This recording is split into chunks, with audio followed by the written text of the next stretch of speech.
folks. Gosh. You're joining me with Leland Nally. He is an investigative journalist. He's a filmmaker. He had a great series in the Mother Jones, gosh, 5 years ago, where he was on top of the Epstein scandal. In fact, you're looking at the man who, as a masochist, spent God knows how many hours calling every single name in Epstein's little black book. Over 2,000 phone calls, and then he wrote about it. And he actually ended up talking to some of the people in this book. And this book had celebrities, philanthropists, politicians. Many of these individuals were anonymous. One interesting dude went on the record. That guy was wild. But Leland, here you are, and you right before we press record, you said every couple of years, people discover your articles from Mother Jones and hit you up. And I read all four of them. I'm going to link up to them when I have it. But there's so much Epstein news. Before we get into the Black Book and some of your other reporting, I yield the floor to you, sir. Why do you think this story that you've been on for years is finally cracking corporate media and the mainstream? I mean, I think this is like a classic thing that the Trump administration runs into, where it's like, the famous like the car or the dog finally catching the car. Mm, These people have been like banging this drum forever and ever, and they always try and play as this like oppressed outsider who's like against the deep state, and now here they are with like total control of the government. And after saying they were going to release these files for so long and doing this whole goofy influencer where they were giving these binders of Trump, the Epstein files phase one, and then to have just like that dud of a memo come out, it's just they're finally like a rubber, meets the road kind of moment, and they are handling it horribly. yeah, yeah. Thank God that they're the most incompetent criminals, and they're so reckless. Yeah. And it's like the greatest example of the Streisand effect, like how not to Yeah. cover up a scandal, right? Just blowing it up. And everything that he's done in the past 2 weeks, Leland, I've been following it on and off the Epstein scandal, but I'm not a conspiracy theorist. But the way he's gone about trying to distract from it, and now we found out from the Wall Street Journal, which I think has knives out. Rupert Murdoch has his knives out completely. I think not only knives out, Leland, as of today, I'm convinced the knives are sharpened, they're out, and they're in the stabby motion against Donald Yeah. Trump, right? But this latest piece in the Wall Street Journal came out yesterday, where they listed some of the names that were included in this book that Ghislaine Maxwell, who is his partner, totally Yeah. complicit in the crimes, for his 50th birthday, right? So it's Donald Trump, Wexler, Leon Black, Dershowitz, right? But there was another book. It's that 97-page little black book that Jeffrey Epstein had with handwritten notes and phone numbers of all these individuals, politicians and influential people and comedians and art collectors. And you decided 5 years ago to call up every single name. Leland, what did you discover? Oh my God. A lot. I mainly discovered that Epstein had like a habit of like collecting people, that Mm, he was like a socialite, through and through. And him and Ghislaine are very, very close. And like you said, she is very responsible for, you know, this whole trafficking ring that they were operating. And she also had a huge hand in forming the book too. Like there was definitely a lot of people in there who didn't seem to have any connections to Epstein and said they had no connections to Epstein, but they like knew Ghislaine through some friend of a friend or something like that. And I think if you read the piece, I think one of the main takeaways was that Epstein was like kind of a dumbass, and that all there was all this hay being made like in the media at the time because he was so rich, because he was so connected. It almost like made sense. Was like, oh, like who is this mysterious guy? And there was a lot of like power and intellect and like genius that was like ascribed to him. But you actually go and get inside his circle, which I was able to do in different kind of ways, and it just all completely dissolved. Like there was not a single shred of credible anything that someone could give me to like actually show me, you know, that there was something significantly interesting about this guy's how this guy's mind worked, right? Huge fortune, which we still is still completely mysterious. We still don't know how this guy ended up being a billionaire, right? You talk to like actual Wall Street traders, and they never traded with the guy, right? You talk to like the scientists and all these, art historians, like you said, in his orbit, and they're all like, yeah, he was like kind of an idiot, like he had a good way of making himself seem smarter than he was. And so this whole like facade of this like, mysterious billionaire playboy genius slash scientist, going to the TED conference and all this, um, which is total bullshit, basically. Which in a way, looking back, and I say this in the piece, almost like shouldn't have been surprising. That's like the case for all these people, really, right? And I certainly had the same feeling talking to friends of Epstein, who were in very high positions in society. They were also unimpressive, mostly stupid, boring people. They just happened to be preposterously wealthy, and so they kind of were in the same milieu, but it's nothing, it's meaningless. Yeah, there's so the one comment, which was my takeaway as well from reading your articles is, and you mentioned in the article how people assume, and the people that he brought in his orbit, Yeah, politicians, philanthropists, academics, our society believes that if a person is rich, that somehow they're a billionaire. yeah, That if I mean, excuse me, that uh, they're excuse me, brilliant. That if brilliant. Yeah, they're yeah, if they're a billionaire, they're genius. Because how else could this person amass so much wealth? So naturally there must be some hidden code, some je ne sais quoi about this individual, the way the mind works, the way right. they can make put connections and patterns. And you saw Ryan Johnson just completely skew these people in the movie Knives Out, Glass Onion. He goes, man, at the end of the day, it's just a glass onion. And now you're seeing Elon Musk, brilliant, genius. Yeah, You saw his dumbass at display like literally in the past 6 months. Like, where's the genius? And yeah, then even Sam Altman of OpenAI, genius, brilliant guy, Sam Altman. How are you going to solve climate change? I'm going to create AI, and the AI is going to be a supercomputer, and I'm going to ask it three wishes. You're like, what? Like, how come you can't ask it more? Like, that was his answer, folks. And yeah. so I think what you're seeing though is how his wealth allowed him to then, like you said, collect these people who willingly went to him because he had the money and he had these dinner parties. Can you talk to us about these Mm, dinner parties that helped him cultivate this story and this image and this narrative of this brilliant dilettante? And what kind of happened in those dinner parties, which revealed that he was actually a dumbass? Yeah, he would have he they were described as like summits. Like he would have these scientists like Marvin Minsky famously. I mean, even Stephen Hawking, hung out with Epstein at some point. Like he kind of used his like wealth and status and also the status of Ghislaine. Like that was a big part of their relationship was that Epstein had this all this money like mysteriously, but Ghislaine had an enormous amount of like status, right? She's, connected to the royal family. She's like a socialite. So those two together were like, very powerful in this way to be able to get people's attention. So he would like hold these summits with these scientists and people from MIT, um, have these dinner parties, but he would say these like he would ask them like, "What is up?" What is down? Like all these like ridiculous, like, pseudo intellect, like deep questions, right? And then Stuart Pravar, who was this very interesting guy, if you read the interview I had with him. Wild. Funny guy. Is that guy still Wild. alive? Is he still alive or did he die? Because he was 90 when you interviewed him. I think he's still kicking. Yeah. But so he told me he was very, very good friends with Epstein for many years, and he was the one who told me about this "what is up, what is down" thing. And then and then even if the conversation did sort of get going amongst the scientists, that was all interesting. He would interrupt it and be like, "What's that got to do with pussy?" And so he was always just like this weird, like no one took him seriously was the impression that I got. Like even the scientists, you would kind of like understand very quickly that there wasn't a lot of depth to this, that it was all a facade, a show, things like that. And they allowed themselves to be willingly courted by him because he had access to both wealth and wealthy people. So they're like, oh, Oh if yeah, I'm in his orbit, I'll just bend the knee and not laugh at him publicly. When he sure. asks me what is gravity, I'll just go along with it because this could benefit me. People like Steve Pinker and others. I'm not a fan Oh of yeah, Steve Pinker. I'm so happy he's getting dragged. But all yeah, these people kind of, knew what he was about, but they're like, he wants me to come to this dinner party. Maybe I could get some.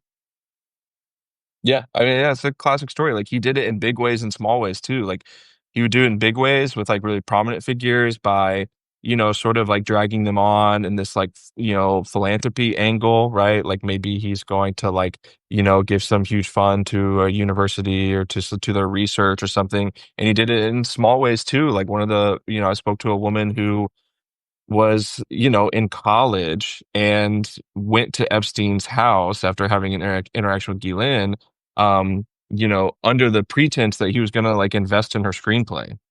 This total random, like, college aged person who wrote a screenplay, Jeffrey Epstein, right, wanted to invest in it. And of course, she ended up, like pretty much getting assaulted there and having this horrible experience. And as he tried to hand her a check before she ran out the door.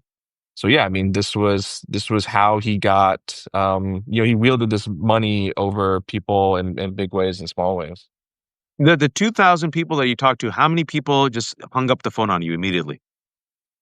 Or Um, the 2,000 numbers you called, excuse me. those numbers I called, yeah, I mean, there were definitely some. There's one we put together. I think it's called like "Hello, I'm calling about Jeffrey Epstein." We put together a list of some like highlight reels of some like CEOs and bankers and things like that. And there's definitely some funny ones in there. People like hanging up on me or getting very upset. But more than that, I was surprised at how many people actually did end up speaking to me. I mean, that was Hmm. one of the strangest parts of doing all this was like how many people I would call and they would be like, "How did you get my number? Like, how are you calling me right now?" And it was weird because I was like, "Isn't the New York Times, like, doing this right now? Like, isn't the Washington Post have someone calling every number right now?" But, like, I could probably count on 2 hands the amount of times someone answered the phone and spoke to me and was like, "Oh, man, you're, like, the 3rd or 4th person who's called me. I'm tired of this." And it was usually, like, very strange entries in the book. Like, there's a famous entry that's just a first name. And so when I called her, she said, "Oh, I've been called by everybody." Right? Like there's something unusual about that entry. We don't know who this person is. You know what I mean? But it was very weird how many people I was able to have like full conversations about Epstein who knew him, who had like newsworthy things to say about him, and I was the only person who called them. I'm not surprised at all, Leland, because I was talking to Vicky Ward yesterday, an investigative journalist who 20 years ago talked about 22 years ago was supposed to do a puff piece on Epstein, but then was contacted by the Farmer Sisters. And you mentioned the Farmer Sisters because of your interview with this freakish Yeah. guy. We'll talk about in a second. This art student who went there, and then she thought, oh, they're interested in my art, and then she brought her sister along, and her sister was like underage, and she got assaulted. And then, they went public with Vicky for the first time on the record. Vicky submits her piece to Graydon Carter of Vanity Fair. Vanity Fair kids back in the day was a big deal, especially in print. And Yeah. then Jeffrey Epstein, Vicky told me, threatened her. She was pregnant with twins, threatened the lives of her twins. And she is convinced threatened Graydon Carter because once it was published, all mentions of the sisters were scrubbed. So it's not like people didn't know, Leland. And my take on this is, and I've been saying this all week, the only reason why this is in the news right now is because MAGA is the one leading it, because MAGA has given permission to corporate media that you can talk about this story. MAGA and Rupert Murdoch are the ones just stabbing away, and then New York Times comes in, and then Democrats have come in. But I think it's a really interesting and just infuriating point you just made. This was all public, right? You're Yeah. just a guy who was like, well, I've been on this story for a while. Let me just try calling all the names and see what happens. And the Yeah. fact that these people were shocked. I mean, I'm learning this right now that you're like, oh, you're the first person who called me. Thank you. And some of the names that you mentioned, I just want to some highlights, right? Because you talked about this article where you mentioned some of the people who are in this book. Folks, these are some of the names: Doug Band, longtime advisor to Bill Clinton. Uh, someone said Doug hasn't lived here for 30 years. All right, man, take care. Click. Jimmy Kane, former CEO of Bear Stearns. His wife says, yes, they were friends, but we have no comment. Click. Edward Razik, former chief marketing officer for L Brands. I can't talk about any of that. Rupert Murdoch, his assistant gave me Hope Hicks' cell phone number after I Yeah. asked for. Hicks has not returned any of my calls. Let's do two more. Princess Firial, Jordanian philanthropist. Miss Frial. You completely butchered her name, she said. And apparently the doorman said nope. Doorman. Yeah.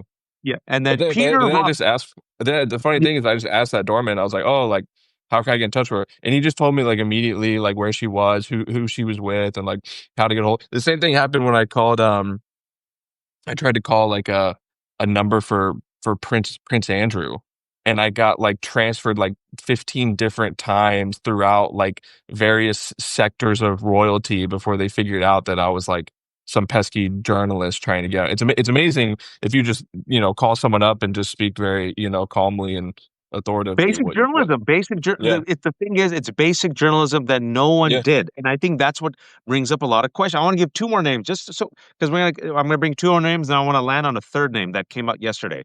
Peter Roth, chairman and CEO of Warner Brothers. Yeah, I don't really want to talk about any of this. His son said, I don't want to be near the Epstein thing. And then finally, let's just go with Jamie Grant, global chairman of J.P. Morgan Investment Banking, who went to his son who told me his dad didn't know Epstein or Maxwell. It's sort of like the New York City business world. I would say Jeffrey Epstein is like the couple people removed from my dad. And yeah. another name that came out yesterday that was included as one of the individuals who gave Epstein a nice note for his 50th birthday was this guy called Leland Wexner, who is still alive, who is a billionaire, who is the CEO of Victoria's Secret, and just decided just Leslie, excuse me, Wexner, Leslie. who decided Leland to give Epstein his $77 million New York City townhouse for free, and decided, just to give Epstein the power of attorney. Power of attorney. Uh, Yeah. Explain this to me. Let's just focus on Wexner. Yeah, I mean the Wexner connection is definitely like if you at all are someone who's looked into Epstein and like, who is this guy, the Wexner connection is kind of like a main part of this whole story. And a lot of people have tried to piece together like the exact nature of their relationship, how much exactly did Epstein get from this guy, things like that. One of the most interesting things I ran into, period, in doing this was when I spoke to one of Epstein's good friends who had been his friend for a long time. And what's interesting about this woman is she was friends with Epstein before he was like this rich and famous and very well known and well connected guy. Um, and she's not a famous person in herself. She was literally just met him in happenstance in New York. She was a model and they were just socially friends for a long time. And she told me that she was there when Epstein and Wexner met. um, she told me that Epstein described Wexner as like totally socially inept, as like almost like an autistic style guy who had no Mm, friends, but he had all this money. And like mm, this notion, like this combination of traits was like really exciting to Epstein. Um, and she said they met at some cafe in Paris, I think it was, and it was very awkward. And Wexner was a very, quiet, shy guy. But this same woman told me that this was like one of Epstein's like MOs was to like get women for guys. And of course, in her understanding of it, it wasn't like this underage child sex trafficking. Her understanding was like this was a thing that people knew about Epstein was that mm. he would get girls and he would introduce guys to girls. And so I think I just been years, but I think she told me, he ended up introducing Wexner to his wife. And in the intermediary was introducing girls to him because he was, in their description, this very socially inept guy who didn't have a social life, but otherwise had all this money and status and things like that. And then that kicks off this very long, very close relationship, um, where Epstein becomes, I mean, pseudo personal assistant, financial advisor. I was told a story that Wexner calls him and says something's wrong with my company in Ohio. Can you go out there and just look at the books and do something? And Epstein gets on a plane and goes to Ohio and goes to the offices and tries to do something, straighten up the company, whatever. Look at the books, and their relationship is very strange, very mysterious. They're obviously close, and then like you said, um, Wexner eventually ends up what we know, giving a lot of things to Epstein that are very valuable, including this townhome. He gives him power of attorney. He gives him a board seat at one point. So the most likely explanation, this is the one that most people, sort of agree with roughly, is that Epstein's mysterious fortune, surely a big chunk of it came from Wexner in one way or another. Um, and then eventually, at some point, Wexner actually sues Epstein for embezzlement, and the whole thing like like goes south. And he actually says that Epstein was stealing from him in the order of tens of millions of dollars. Um, so who knows how far that went? Who knows how much of this was some part of this could have been criminal, right? Epstein could have been, if he did have such a close relationship with Wexner and was, looking at his business's books and things like that. And Wexner claims he was embezzling, taking money from him. Maybe he did criminally, take some huge amount of money from this guy and just fleece him. But then there was obviously this personal gifting out in the open of the townhome. And so maybe he got a huge amount of money from Wexner, just personally, right? For some BS, consultancy fees for working on his company or something like that, right? Epstein famously had all these different shell companies where he could route these things through and make it hard to trace. Um, and then you think about Epstein's role in introducing girls to these guys, and like, what exactly is the nature of that? Is it the like open secret part where he's taking of age models and just being this like socialite guy who likes girls and can get girls to these guys? Or is it like something else, involving perhaps the island, that would lead to like to this huge transfer of wealth? Who knows? It's And, very, and, very and mysterious. for those who have joined us, I'm talking to Leland, who covered Epstein for several years for Mother Jones, and literally like a masochist called every single name that was in Epstein's little black book, which is 97 pages, which had about more than 1,500 names. Yeah. Powerful people, people in Wall Street, billionaires, celebrities, actors, actresses, politicians. He called all of them, and kind of the through line is that this man Jeffrey Epstein, he had this image of a billionaire, even though everyone who knew him said he wasn't that smart. He had this image of being this type of Svengalian, this mastermind, even though he's a college dropout who literally has no real skills or expertise. And he's a man who was connected to all these people in part thanks to Ghislaine Maxwell and also due to his wealth. But no one knows how he got his money. And magically, these otherwise really bright, brilliant billionaire people who are, like most billionaires, very, very smart about their money, were just perfectly fine giving him power of attorney and giving him gifts and giving him $77 million townhomes like Wexner. And then Leon Black was there, and he had Epstein, even though he is a college dropout, gets a cushy job teaching at a private university thanks to Bill Barr's dad. And then he Yeah. allegedly is, misbehaving with girls. And then he ends up, not destroyed, but ends up in Wall Street with Bear Stearns. And then even then, it's perfect. He just finds a way to keep floating up and up and up and up. And one of the people who helps him float up is Ghislaine Maxwell. Talk to us about that relationship and what Ghislaine actually is, because it's clear that Ghislaine is not a victim, that she's part and parcel, if not an equal partner in this sex trafficking ring and this what seems to be a fraudulent ring, where they're literally just, milking or extorting people and getting their money.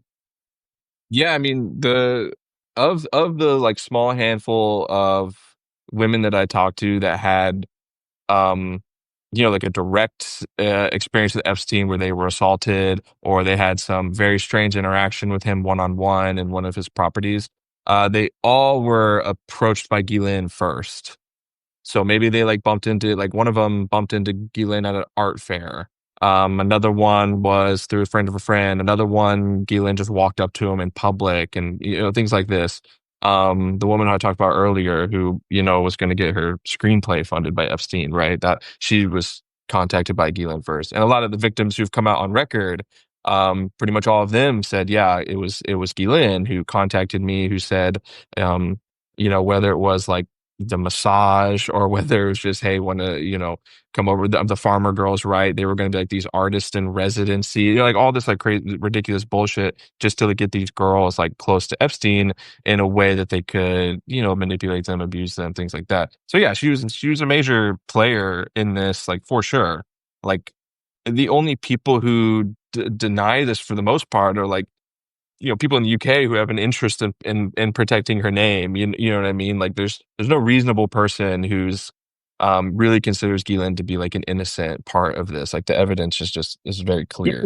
I'm sure I said victim because I don't know if you saw Newsmax yesterday. Newsmax now is trying for distraction. They called Ghislaine a victim, and No, I'm like, that's the nope. angle. That is the angle of the Ghislaine protectors, is this sort of like, oh, she was just another woman caught up in this. You know what I mean? They're trying to like equate her to the victims in this strange way, but no, absolutely not. I mean, she got the women, she groomed them, and not only Yeah. did she groom them and recruit them, she also molested them. That's what the Yeah, farmer she sisters say. participated. Yeah, exactly. The farmer sisters say she participated in the abuse firsthand. So yeah, And talk to us about because look,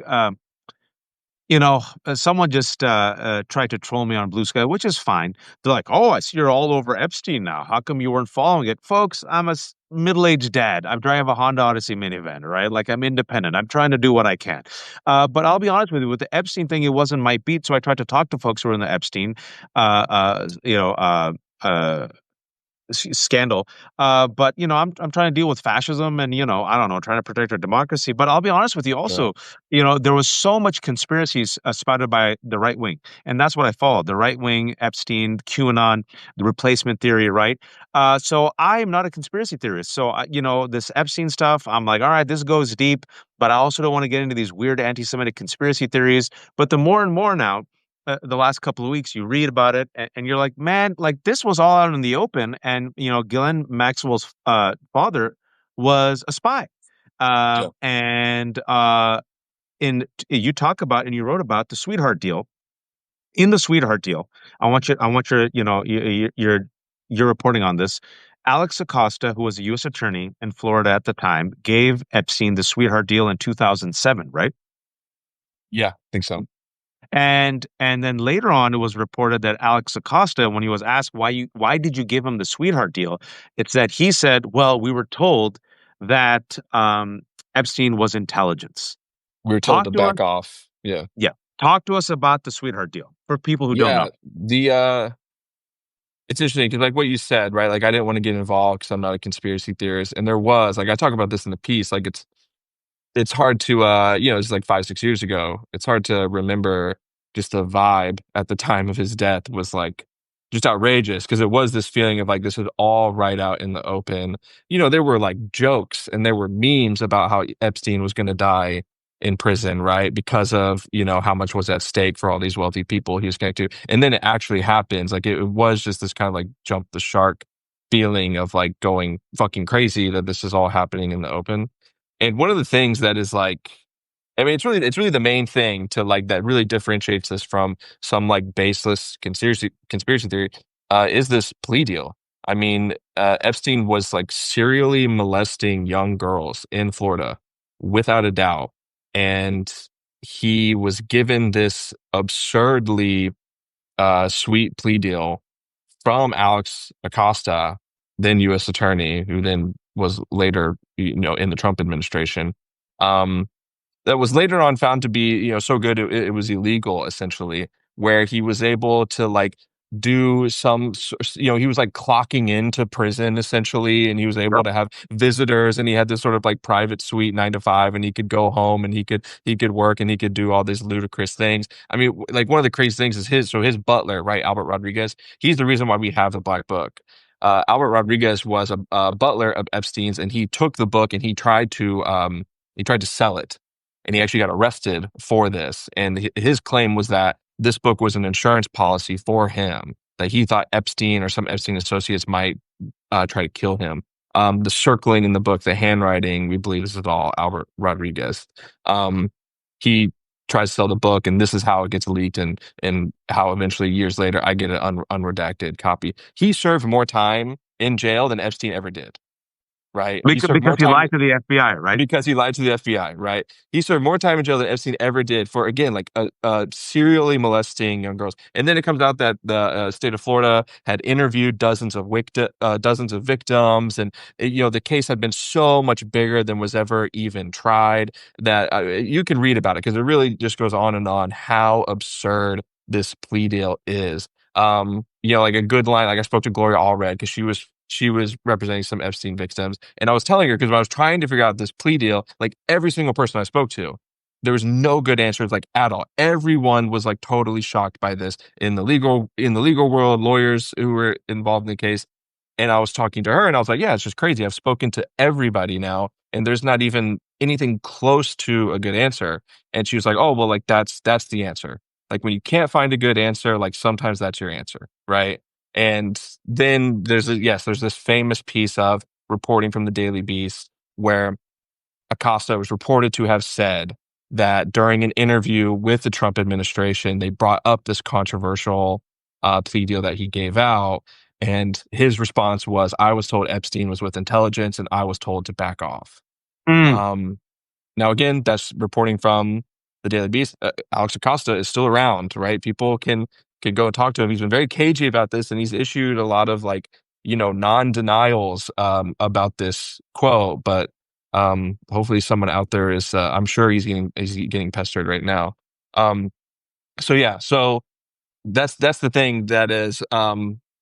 There's a lot of firmament here for even the like wildest conspiracy theories because this plea deal is like that outrageous that you do kind of like go to these places to search for, why was this guy treated this way? There's only so many good answers, right?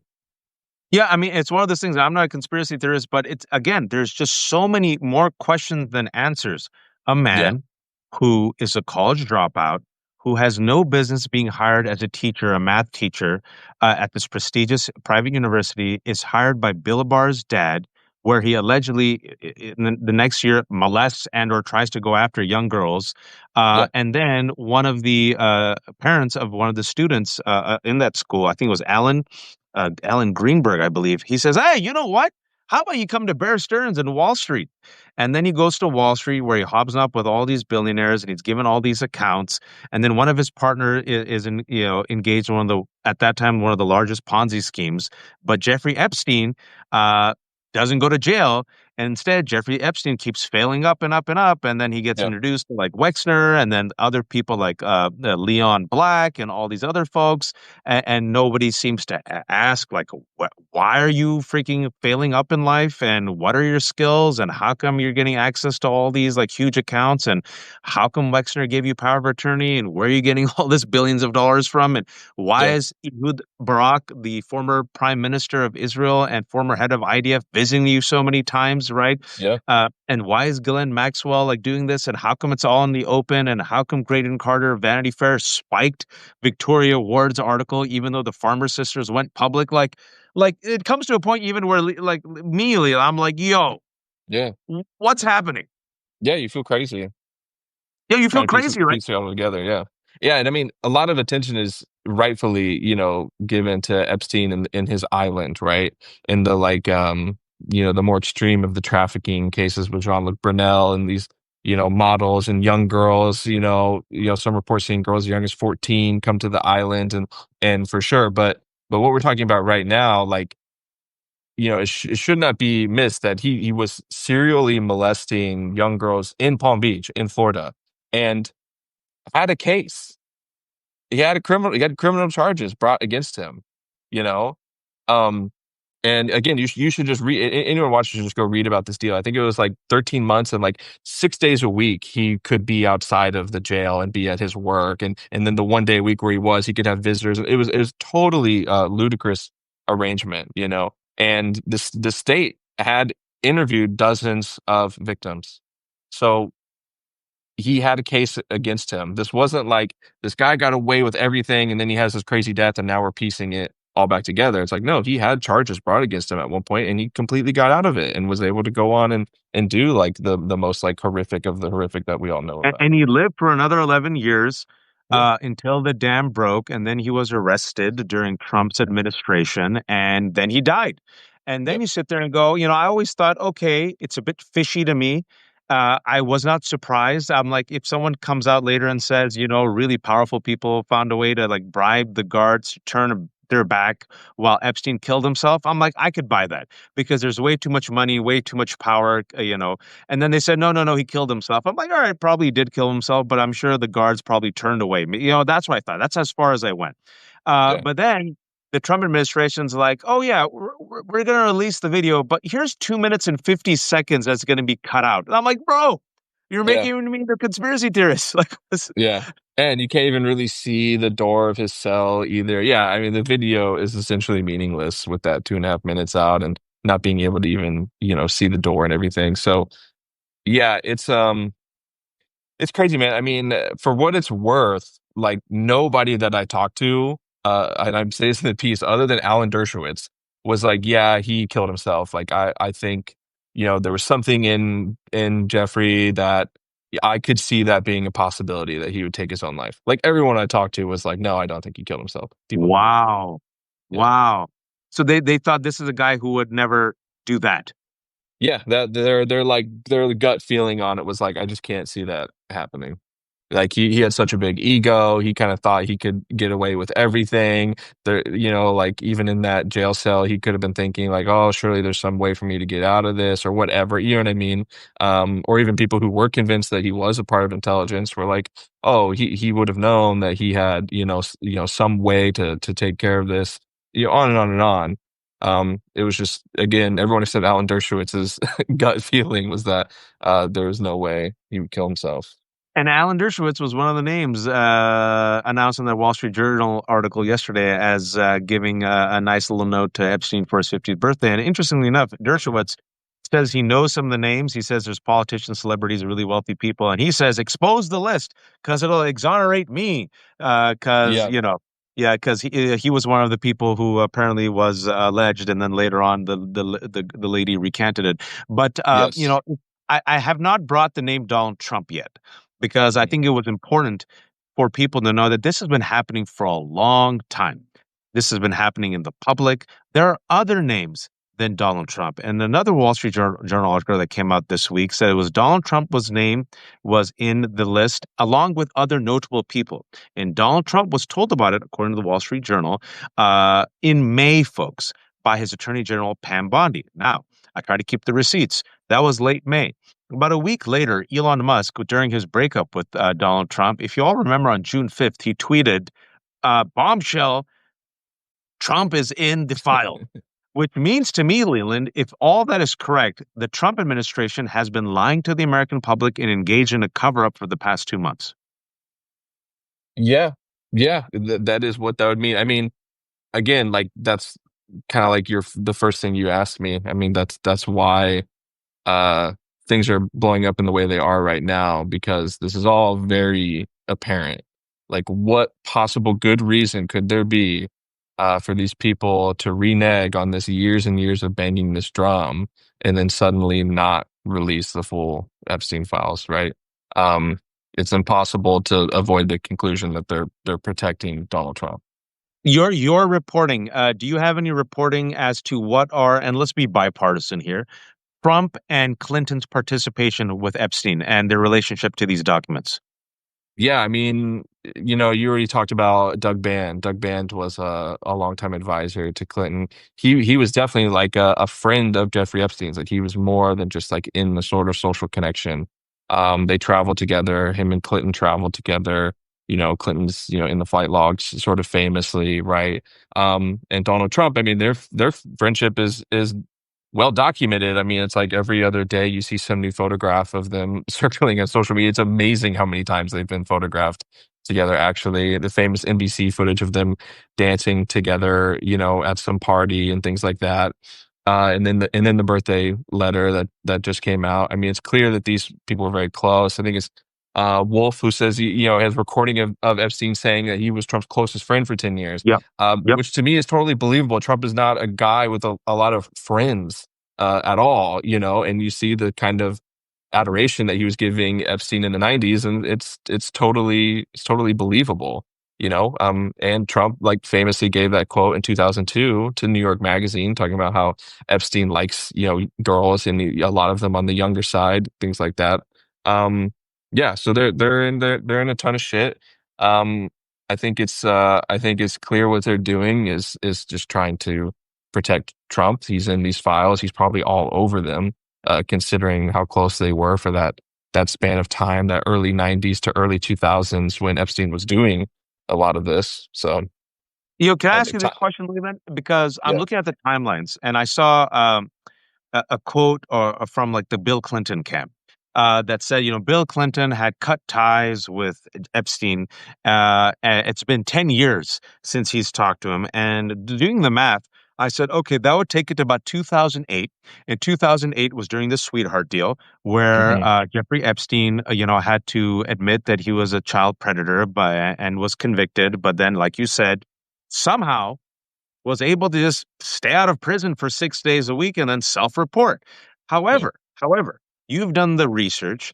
Uh, it seems it was pretty clear to me that everyone within these influential circles knew even before then that this was Epstein's MO. Like he was into young girls.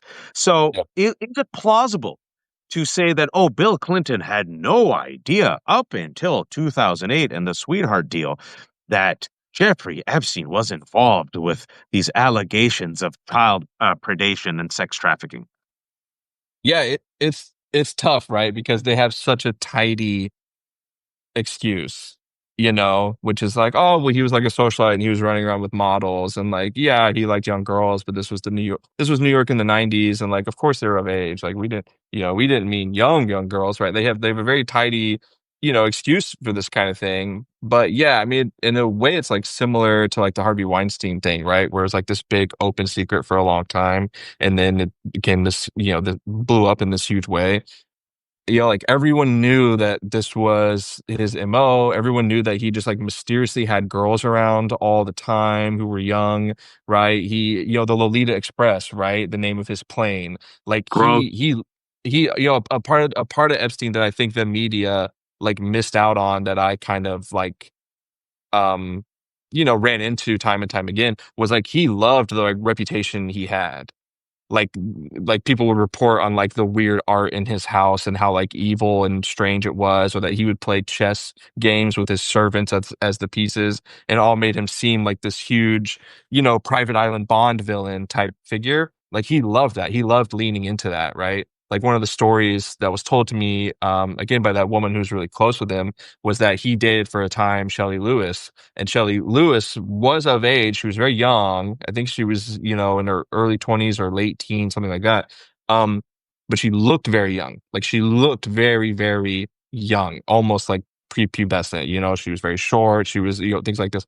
And he like loved that about her. And he loved the fact that when they would go out in public, there would be people who would think that he was her father. Right. So again, like he sort of flaunted this reputation of like being the guy with girls, and in particular like being the guy with young girls.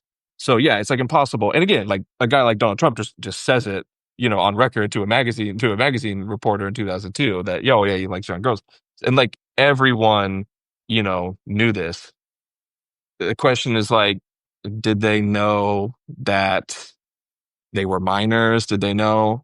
It's also hard. Again, like you were mentioning, like the timeline, it's like, well, he did again have a case against him for again serially molesting girls in his Palm Beach home. So, any point around that time or after that point, like yes, they obviously would have known what he was up to.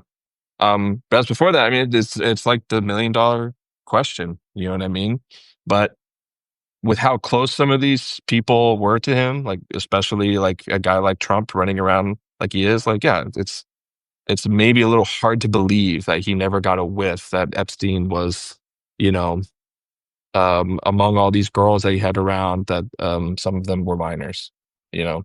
And what makes it so infuriating, and I'm so glad we're doing the timeline, is even after the sweetheart deal, he was still alive for what, if my math is correct, around 11 years and still Yeah. hobnobbing with all these Oh yeah. philanthropists and Yeah. partying and he giving money to all these Harvard folks and economists and scientists.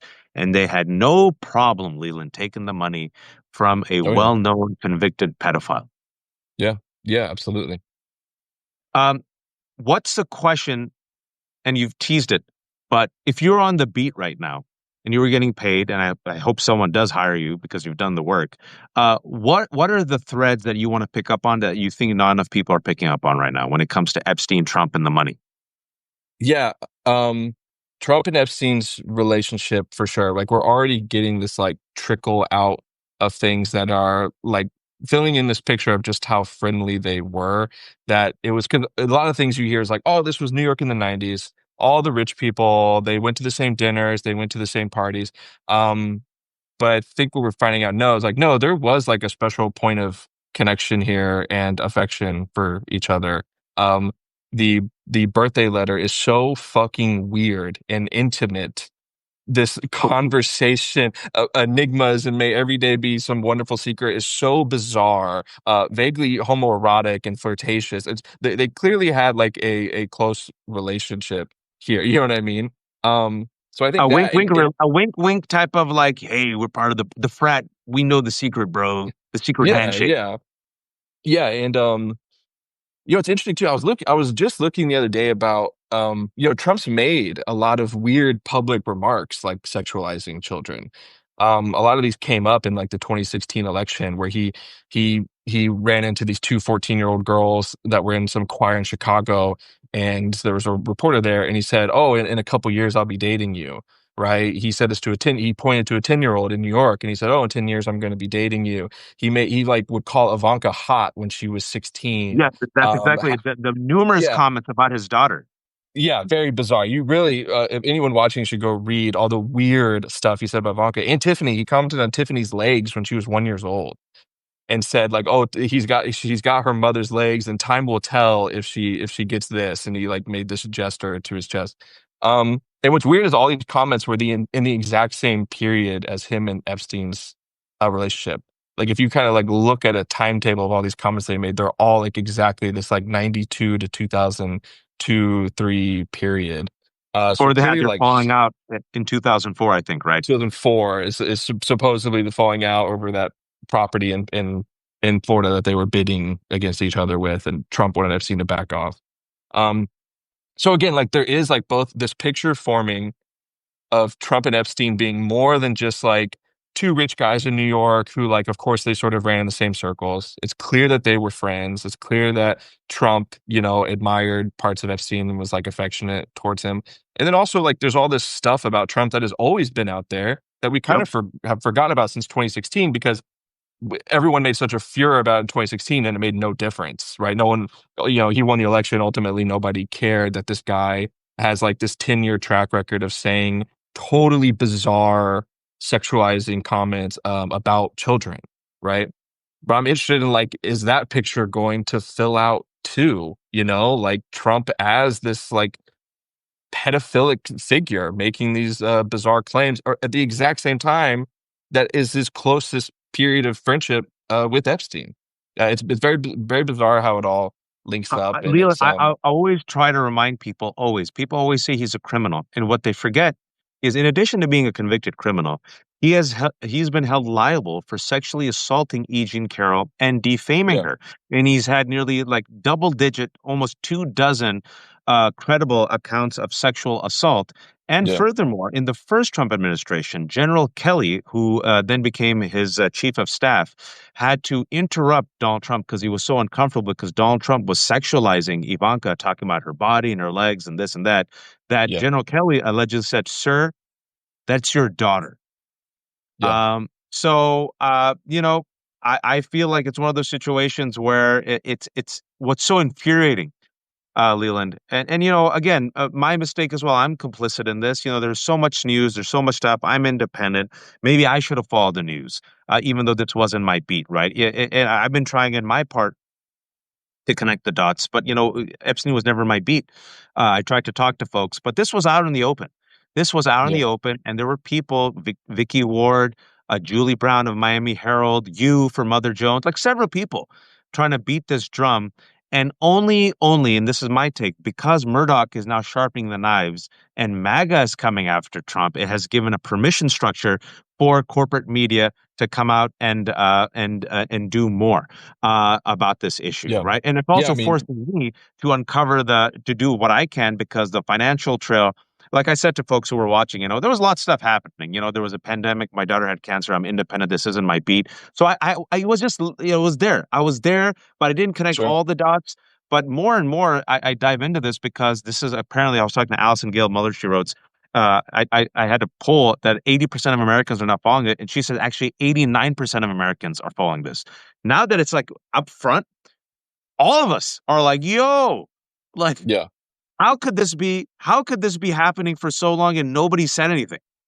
yeah, yeah. I mean, I think it's twofold. I think again, like it's similar to like the QAnon effect of like the storm not coming Biden got inaugurated, right? There's this thing where like the right just like bangs these drums and just like, churns up this like total bloodthirst in their base for these things, and then they finally get power, and then we get this huge dud. But then what you're saying, it's more focused on the Trump admin now, whereas before, because like there was these associations with Bill Clinton and Democrats, as well as people on the right. I think it kind of like took the wind out of some people's sails who wanted to follow the story, because maybe there wasn't this like super coherent like bad guy, partisan like way to do this. And also like QAnon was sort of like at its peak almost when Epstein died and the story really exploded. And I think a lot of people were pretty squeamish to either squeamish to like associate themselves with some sort of like pedophile sex ring conspiracy because of like what QAnon was doing, or it just got all kind of mixed up in their heads and they thought it was all one and related and the same thing. Like I was definitely witness to some of that like hesitation around the story like firsthand, because, Democrats were getting wrapped up in this too, and because QAnon was happening, and like, is this some sort of like justification for the QAnon freaks out there and all that? And of course it's not. I mean, it's a total repudiation of QAnon, because this is real and it's happening right under their noses. You know what I mean? There's no like, there was like a Hillary Clinton email mentioning pizza, and it drove these people on like a year long Yeah, insane rabbit hole where it ends with some guy, bringing a gun into Comet Pizza in DC. right Like here, 20 one minutes away from here. Yeah. yeah, one ridiculous little clue. I mean, they were working on the most threadbare, psychotic sort of like connections they were making. And now we have something like we've been talking about, is just so out in the open and happening in front of everybody, that it was like it was making me crazy, the contrast between the two and how uninterested a lot of the QAnon people were, you know what I mean? And Epstein thing, because it, threatened Donald Trump. But I do think now that like the rubber's at the road and they're in power, and they did all this fanfare about how they're going to release the files in phase Yeah. one, and then we have this ridiculous memo. It's like even become the contradictions have maybe even become too much for his base, And so just like you were saying, like now like corporate media is like all about it, because Trump's like on the coals in a way that like he maybe has never been before. Like Nope. since yeah, I've never seen like the Trump base crack like this. I've never seen like Trump people turn against. I mean, obviously they're like turning against him, but they're being very critical in a way that they never have about anything before. Yeah, I agree. People care. I agree with God. People care because his base cares. And I think you know this, and I know this is Yeah. affirmative action for conservatives. And the Overton window shifts to the right due to both sides. And because MAGA is the one leading this, folks, Wall Street Journal and Fox News, owned by Murdoch, they have Yeah. allowed corporate media, given the permission structure for corporate media and Democrats to ram through with this. And also Oh, his for base, sure. not forgetting, his base will not forget this. And furthermore, what happens with conspiracy theories, folks, is they take a strand of truth and then create a massive fiction around it. And with QAnon, it is so unhinged. It said that all of us are a bunch of devil worshipping sex predators, part of an international cabal who kill kids. And it radicalized people to commit violence. It radicalized Vance Yeah. Bobert, the man who just Yeah. shot and killed Melissa Horman. It radicalized some of the January 6th insurrectionists like Babbitt. So all this was happening. But once you step back for a second and just follow the data, follow the evidence, link by link, you sit there, and even a non-conspiracy theorist like me says, I'm like, yo, these are powerful men who are part of a club who were probably getting extorted by Epstein, who somehow mysteriously made his money, and they preyed on women, and they got away with it because they were wealthy and they were powerful. So you have to follow the money trail. You have to follow the names. And I think you're with me on this, Leland. Whoever it is, liberal, progressive, conservative, libertarian, MAGA, celebrity, president, philanthropist, if they are in this book, then they have some questions they must answer. And if it is shown that they were complicit in any way, shape, or form in preying on young girls, F them all, man. F them all. I don't care. Like I'm not going to be here and protecting any Democrat or any liberal who was part and Yeah. parcel of Epstein's friggin' sex trafficking ring.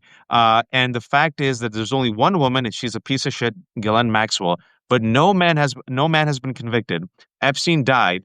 And someone mentioned in the chats the reason why also people didn't care is because this country doesn't believe women. Absolutely right. The Farmer sisters went on record 22 years ago with investigative journalist Vicky Ward, and they exposed themselves. They exposed themselves to Epstein. They put a target on their back, and folks, country didn't care. Graydon Carter, Vanity Fair just completely excised it. And after it was reported that this man preyed on these young girls, he got a sweetheart deal.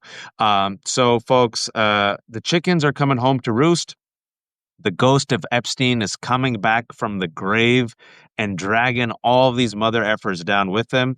If this is what brings down Trump, if this is what brings down other powerful people, I'm here for it, Leland. And I believe that now you have Yeah, man. Democrats following the money trail, widen the money trail. How did friggin' Epstein get his money? Some of these people are still alive. Talk to friggin' Leon Black. Talk to Yeah. Wexner. He's alive. Um, so that was my rant, Leland. Sorry, I had to get that off my chest. But I give the No, final go word off. to you, sir.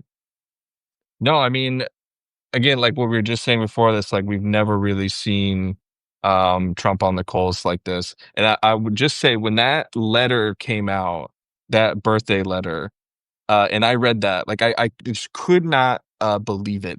There was like a feeling of unreality that stuck with me the whole day. The fact that there's this letter where Trump says to Epstein, "May every day be a wonderful secret, and enigmas never age." It was like like one of Trump's favorite things, right? It was right out of Central Casting. It was just so perfectly on the nose, um and it just really drove home like what an absurd place we are right now with this case and with these two guys and with his base and the absurd delusion and contradiction that's gotten us here and the sort of mountain of evidence that not only is Trump very close with Epstein, but also that he's just an outrageous scumbag already, right? I mean, he's already, again, this guy already has a decade of public comments sexualizing children.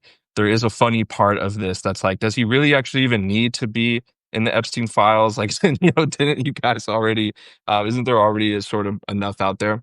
But that birthday letter was hilarious in a very sort of depraved way with Yeah. how on the nose it was, and I'm very interested into what else, particularly Wall Street Journal or anyone else may have. I mean, I think there's definitely more out there to show, the nature of their relationship, we should say. Folks, I've been talking for the past hour to Leland Nally. Leland Nally is a filmmaker and journalist. He did fantastic work a few years ago for Mother Jones. He got his hands on Epstein's 97-page black book, and he did what reporters should have done for the New York Times and Washington Post and Wall Street Journal. He said, "Oh, these names, let me go find their phone numbers." Picked up the phone, made 2,000 phone calls. He did several articles that you can still find on Mother Jones. I will link to them. He's been on this for a long time, and I'm just trying to bring out all these people who did the work and brought the receipts, and I'm trying to give you your flowers.